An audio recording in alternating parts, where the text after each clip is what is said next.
Today we're going to be talking about Maddy, played by Demie from Euphoria, and her, Siren eyes, as well as other facial features that lend themselves to her role and casting. Now, the Siren eyes TikTok trend depicts the sultry allure of the eyes, and it's made its round. It seems to be a very popular conversational topic, but really, what are Siren eyes? That transition from a doe-eyed look to Siren eyes is simply going from innocent and vulnerable to a more strikingly seductive appearance. So the name of the game with Siren eyes just seems to be seduction or bedroom eyes, which is what I've also heard it been called. It's not really a new concept, it's just something that's come into popularity again. There have been many different tricks and techniques circulating on how to pull off this look, but they all try to achieve that same bedroom eyes look. For all intents and purposes, the two are pretty much synonymous, so Siren eyes are bedroom eyes, but with slight differences. Bedroom eyes usually refer to any captivating eye area, and this usually includes darker brows that are closer to the eyes, almond eye shape, upturned brows, and more moderate upper eyelid exposure. So a very sharp and striking look if you think of it. A Siren eye typically allows for more upper eyelid exposure, scleral show or whites of the eyes, and in short, Siren eyes look more tired but well developed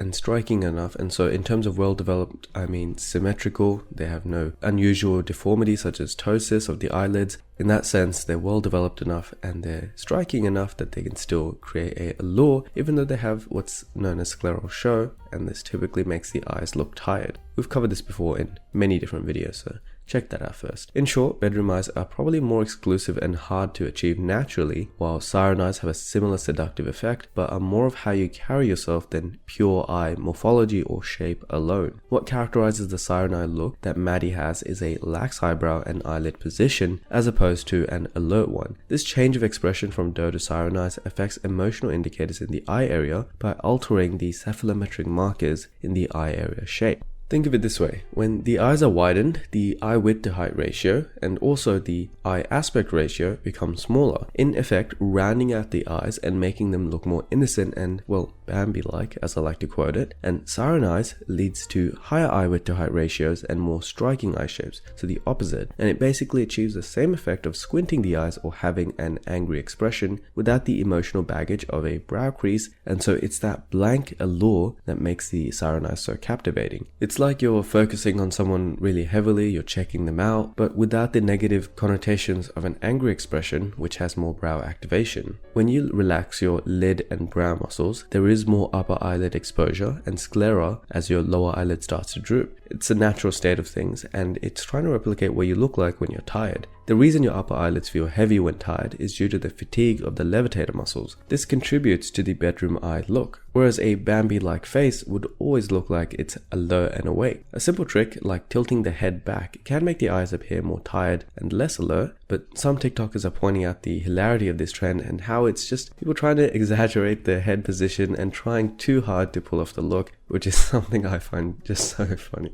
Moving on. When we give attraction indicators, we typically don't stare at people with widened eyes like a sociopath, and there's some kind of seductive technique or gaze that accompanies sexual interest. The name of the game with Siren eyes, if you're not getting it up to this point, is that they convey sexual interest, which is attractive because A, it requires confidence to really stare at someone and let yourself relax and go into your natural state of being, but also just conveying interest makes other people feel good about themselves. It makes them feel desirable, and in turn they like you more for it.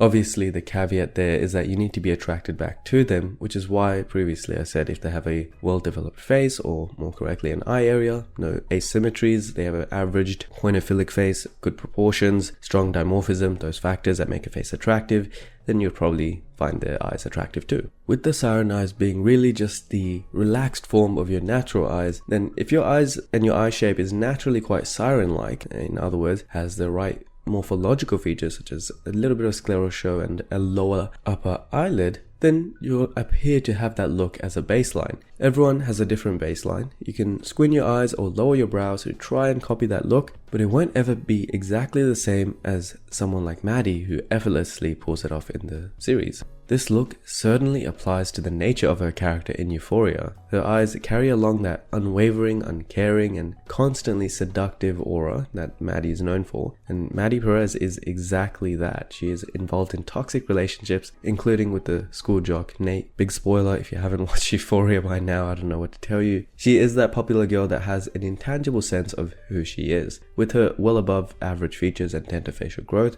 her facial attractiveness also lends itself to her role, and she constantly uses her looks to manipulate others, and her siren eyes only help in seducing, cheating, and stirring jealousy. Hopefully you can see why they're called siren eyes, because sirens would often lure sailors to their doom with their heavenly singing. Maddy does the same with frat boys and...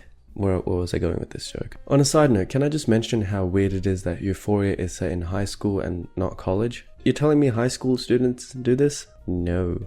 Maddy's eyes make a statement that tells the rest of the world that she doesn't care what they think. Her character freely expresses herself in most cases, and this is in contrast to Lexi, who has a more passive, spectator-esque type of nature. Her eyes and overall facial appearance also represent this, with her doe eyes and weaker dentofacial growth. Her features are less sharp and striking, or more rounded and feminized, and that contrast in jaw shape and facial structure put Lexi into the nice girl or girl next door archetype. Realistically, you can't see Lexi playing the role of Maddy or vice versa. It's just how they're cast and characterized. Oftentimes in the industry, when a casting or modeling agent says that you have the look, this is what they're really looking at, and obviously they're not analyzing facial proportions or aesthetics, but they more or less understand these concepts of doe eyes and siren eyes and seductive looks and classic archetypes, so on and so forth. I recommend you go check out our interview with one such modeling agent.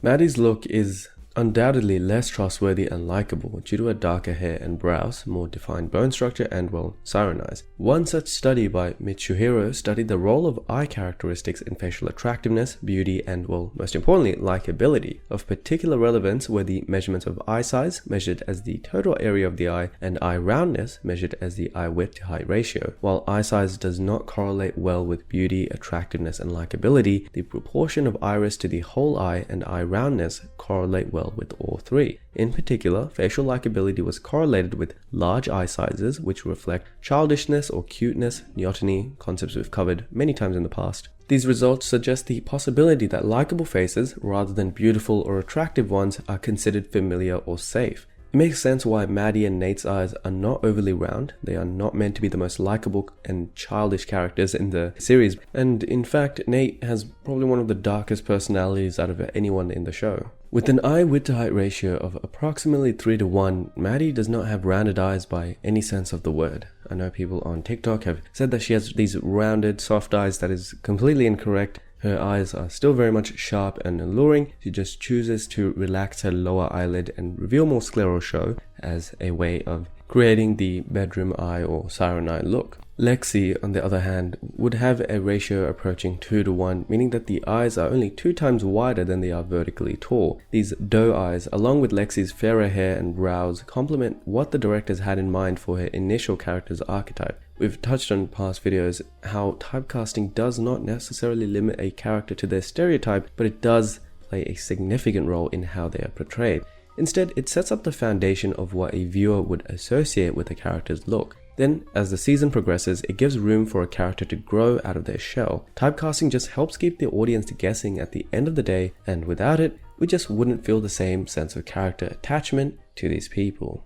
We can't really talk about Alexa Demie or Maddy's look without talking about the jaw. Now, Maddy's jaw is also quite sharp with a more acute gonal angle or jaw angle than Lexi. This is pretty typical for the popular kid stereotype, as it generally leads to a more attractive face and plays into the halo effect discussed in scientific literature, on our podcast, many different places are all over YouTube. Higher jaw angles produce rounder, less striking and less dominant shapes, as you see with, say, Lexi. Maddy's jaw still has a feminized morphology or shape, but it's certainly more attractive and angular than average. And Nate fits this trend very similarly as Maddy's counterpart, with a typically masculinized jaw and prominent dentofacial growth. You can see how laterally wide his jaw is, and that's just, again, no surprise.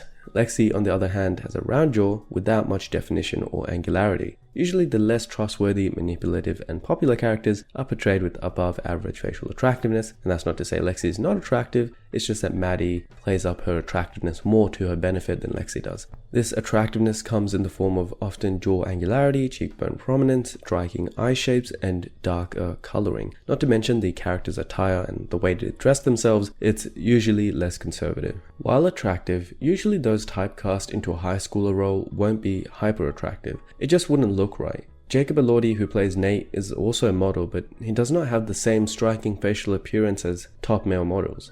The same thing can be applied to Maddy, where she doesn't have extremely high cheekbones or prominent facial forward growth. Her zygomatic bones or her cheekbones are prominent, but the most protrusive part of the OG curve indicates that she has low set cheekbones. Her casting needs these physical differences because we're not going for a striking model-esque look, but rather a believable high schooler who would have obviously less facial leanness than a starving model.